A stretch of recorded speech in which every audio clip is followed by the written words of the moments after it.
conversations. With that said, Collen Malatji is going to share with us today the expectations ahead of the January 8th statement that's actually taking place on the 13th of January 2024 at Mbombela Stadium. Let's look at what has been of last year as well from the Youth League's performance, but overall from their expectation from the greater structure. And I mean, we do understand that some interesting conversations and movements have also taken place over the last 4 years. What do the next 4 look like? Collen, good morning and thank you so much for joining us. Morning, and thank you for the invite. We appreciate you.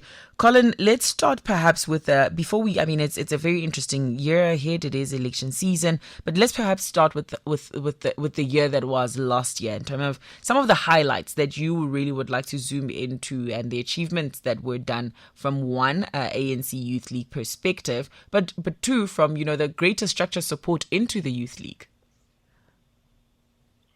Look, one of the biggest achievements, if you want to speak about structural support, is that the ANC was able to launch its leagues, not only the Youth League, but also the ANC Women's League and the Veterans League to assist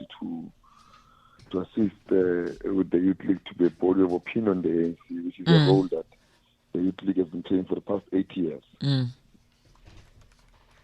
With that said as well, I think one of the things that were raised as somewhat of a concern, I think, over the last 4 years, barring some of the movements that have happening and some of the, I want to say, the points of disgruntlement that some members of the community and society have been sharing, was really around the numbers, or I mean, we've previously seen over the years very active participation and very present participation from the Youth League. In terms of the numbers and the growth of the Youth League, Collen, what does that look like in the year to come, especially because it is election season and going forward?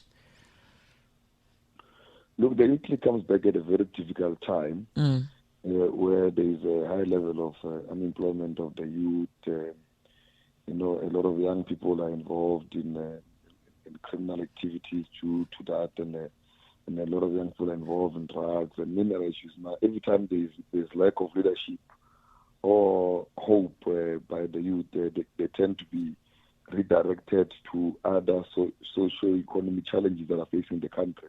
Now, there's a big challenge ahead. We come back immediately after COVID-19, where a lot of jobs and the economy has been affected highly by COVID-19 that we have not planned for it. Globally, the economy is not doing very well. It's a very difficult moment for our generation, but I think it's not by mistake that our generation is it's chosen to lead. Every generation is given a task to lead at a very difficult time. In the 40s, the Youth League was formed. It was formed at a time where people were also losing hope and trying to giving in to the apartheid system. But the Youth League revived the spirit of mass mobilization and armed struggle and many others. Now, it's in anywhere in the world. In the 1976 student uprising, that is the youth. In the 80s, the Young Lions and the Captain Governor, that's the youth.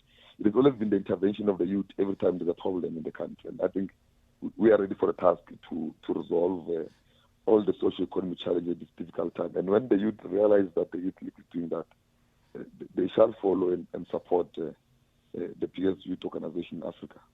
I want to go into one of the discussion points from last year's discussion document. And one of them was really a proposal from the Youth League to reconstruct the education basis in South Africa, or the curriculum, and part of it really was that to the idea is to drive it to some point of reducing reliance on social grants. Where is the party and the league where's the league? Where are they with that stance at this point? Where are you with that stance? Look, that call was made that call even during our days of COFAS, when we were still student leaders, and later in our days of SAFCO. But you see, one of the most important things is to use what we have to resolve our problems, and I always make that emphasis. And part of the things that we have a high level of concentration of raw materials that can assist to resolve our problems. Now, we strongly believe that our education system must highly be linked to economic activities of our own country so that the youth skills can respond to the economic demand that is required at that time. And that's why we've also installed the matter of the reindustrialization on top of the agenda.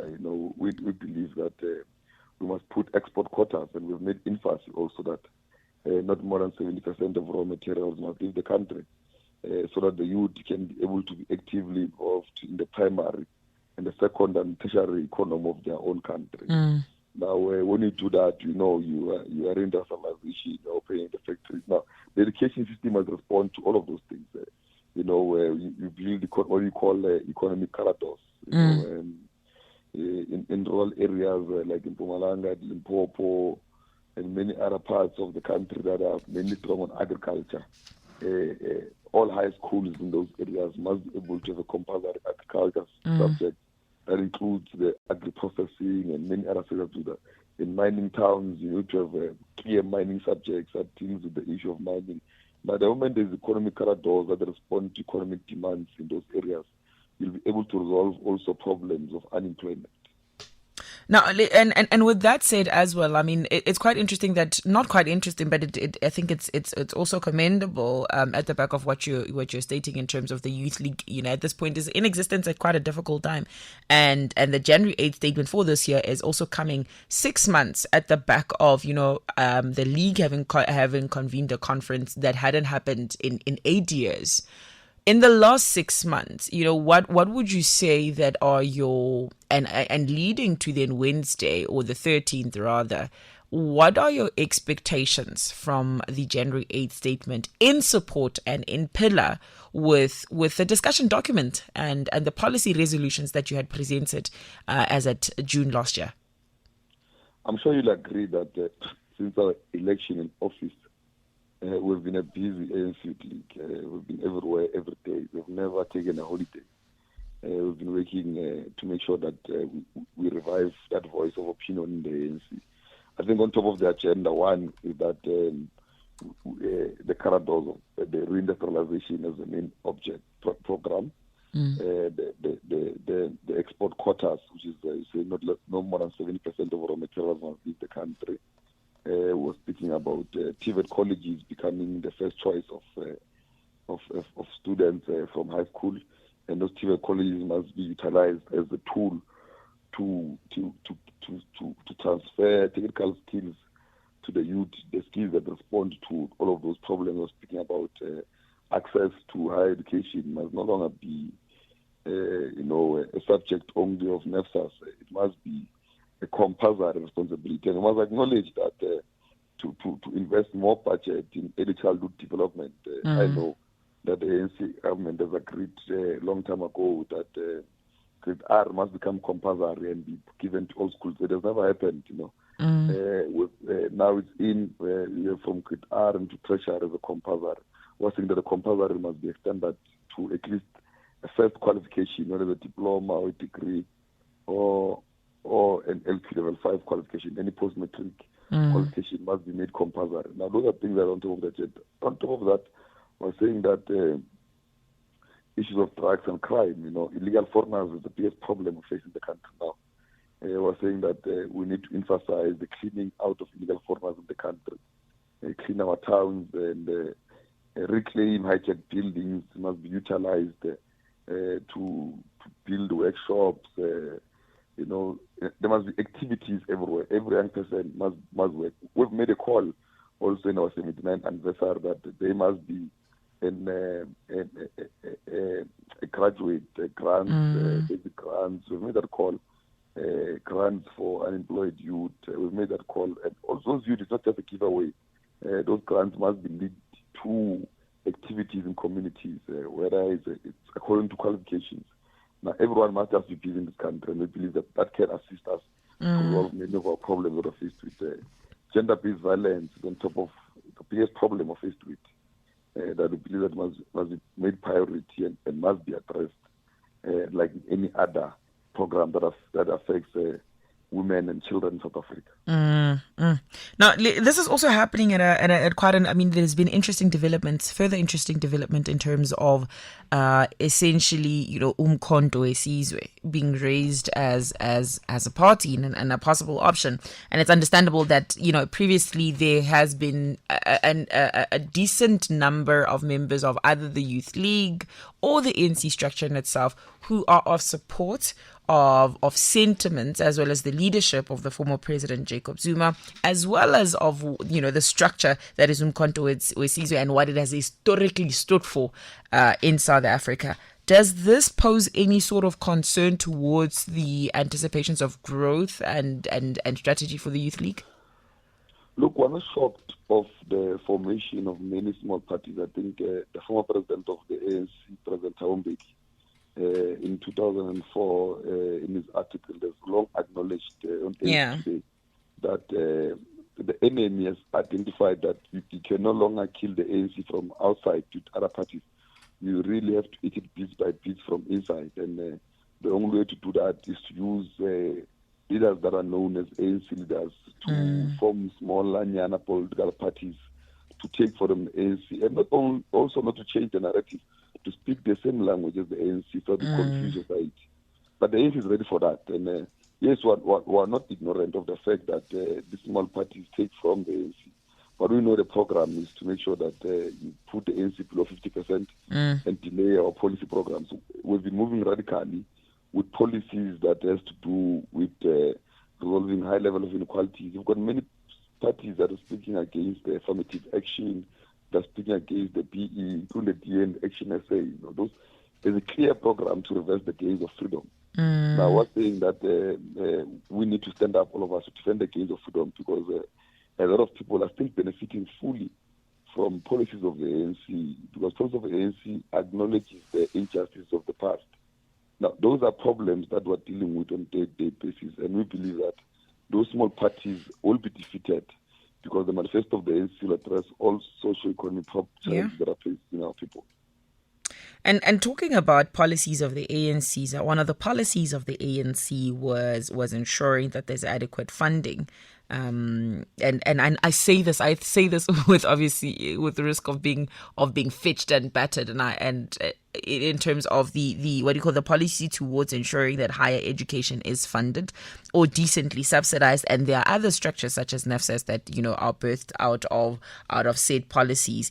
And with that said, that there has, under the leadership of the ANC at the same time, we do acknowledge that there has been accusations, allegations, as well as acts of corruption in that particular structure over time, or mismanagement, and be it at a lowest level in terms of at an institutional level, at an administration level. But we do acknowledge that it happened under the time and the leadership of the ANC. But the Youth League has now called out to say that in support, perhaps to say that this has to go under investigation. Can you tell us about that, especially at the back of the likes of ALTA saying that the Minister of Higher Education, Blade Zimande, should be out of that particular structure? What do you make of this? Look, if you go back, you'll remember that the Youth League were the first organization to speak against corruption at NAFSAS. We're the first organization to call upon people to be held accountable, the CEO to be fired, and if failure to fire the CEO, we've said that the minister must also be held accountable, and the board.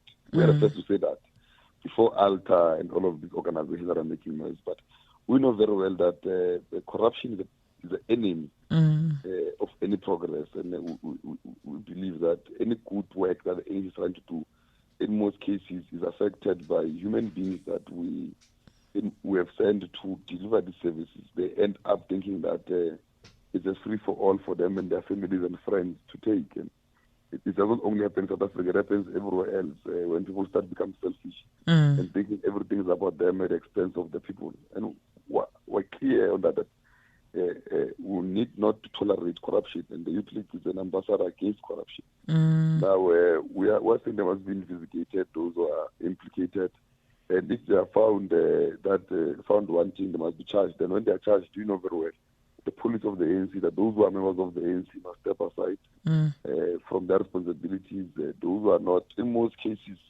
those who are in administrations, most of the cases we deliver the services, most of them are not even members of the ANC because they're not deployed, they're employed in these offices on the basis of their qualifications.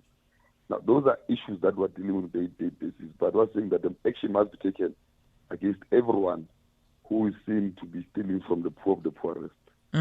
Absolutely.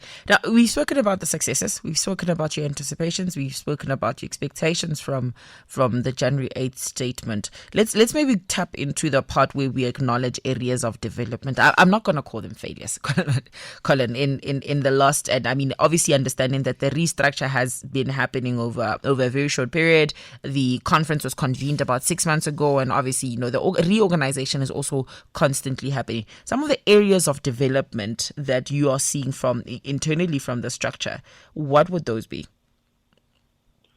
Look, internally, from the structure, we're building structures. We've introduced at conference, there's mandated us to introduce new structures, VD-based. In the past, the youth league only existed on a branch level only. Now, we've pushed it further to a VD, where VD substructures that coordinate that level to assist mobilize. We have a big responsibility to mobilize. We're reinforcing the political education program, which we are working closely with the OR Tambo School of Leadership to install program political education. But also we're trying our level best to revive the art and culture field, because the youth league used to be big on that. We used to be the youth league that works closely with young artists and all of that. And in the past, we've moved away from them. Now we're moving closer to them to communicate our message through art, which the youth league understands better. That's why even on Friday we're having a youth art festival in Mpumalanga to bring back all young people to be active. So the youth league is no longer just a youth league of politicians or doing slogans, but we're actively involved in areas of youth. Now it's a big responsibility to build strong structures everywhere, which are conscious and active, and of activists. Well, the youth league must not seen as an organization of young people who wants to be close to resources of the ANC. They first join the youth league and end up in the ANC. It must be seen as an organization of already active youth in their own sectors and all corners of society. Now, that is what we're building at this current point. Collen, lastly, in terms of just attracting some of the younger youth, because I think we've got, even though, I mean, South Africa's youth bracket is quite wide, inclusive of some, more mature part of the youth, but you've got some very young ones that not many of them also show participation or active citizenry in terms of the understanding of the electoral system and the overall part. I mean, if we're talking voter registration, our numbers are still quite shocking. What are some of your innovative ways, Collen, that the league entails to commit to, going forward as well for things such as voter registration, for just active citizenry towards that particular young, youthful group that sometimes perhaps divorces themselves from the responsibility of citizenship? Look, you can't get the youth to register if you don't speak to their issues. Especially the 16-year-olds upwards who are open to register. The biggest thing that is happening now is school sports. We need to revive the school sports. Sure. It used to be the big thing. It has collapsed over time. People have lost interest. People, after school, they go home. In the past, they used to be active in school sports that builds character in a lot of young people, drama, art, musical, all of those things. And we've engaged the Department of Basic Education and to say that these things must become back and must be monitored as part of the curriculum. Everyone must be busy, so that the youth sees that the message is clear, that they need to go and register to vote, to defend what they benefit and also democracy. 30 years in democracy, the youth must be excited, that for 30 years it has been kept together. You go to many other countries, they no longer enjoy the benefits that the ANC has kept together for the South Africans. And that's something that must be celebrated for 30 years, from one generation to another. It has been and the ANC has proven over time that it has not preserved this democracy for only the existence of the ANC in power, but for South Africans in areas where we've lost elections due to people have not satisfied the ANC. The ANC has not rigged elections or caused civil wars. It has handed over power to those that have been voted into power. And that is what the ANC has fought for. And people must understand and protect that. Collen, thank you so much for joining us this morning. We wish you all the best. And we hope that we can, have accountability conversations with you 6 months later as well, which, would obviously then mark 12 months, at least, since the convening of their conference. And just to try and understand what are the plans going forward.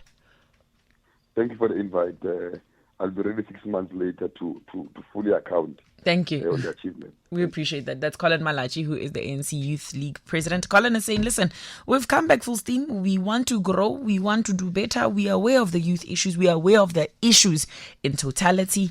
And these are some of the plans that we've put forward, and therefore, also mentioning some of the expectations that they have from the greater structure as at the January 8th statement. Some of the highlighted issues that they speak to there is, issues and corruption, acts of corruption happening and allegations of corruption happening in NAFSAS and other structures that fundamentally impact the youth in some of the most atrocious ways, really, but could be the most positive ways if done correctly. 0861 987 000.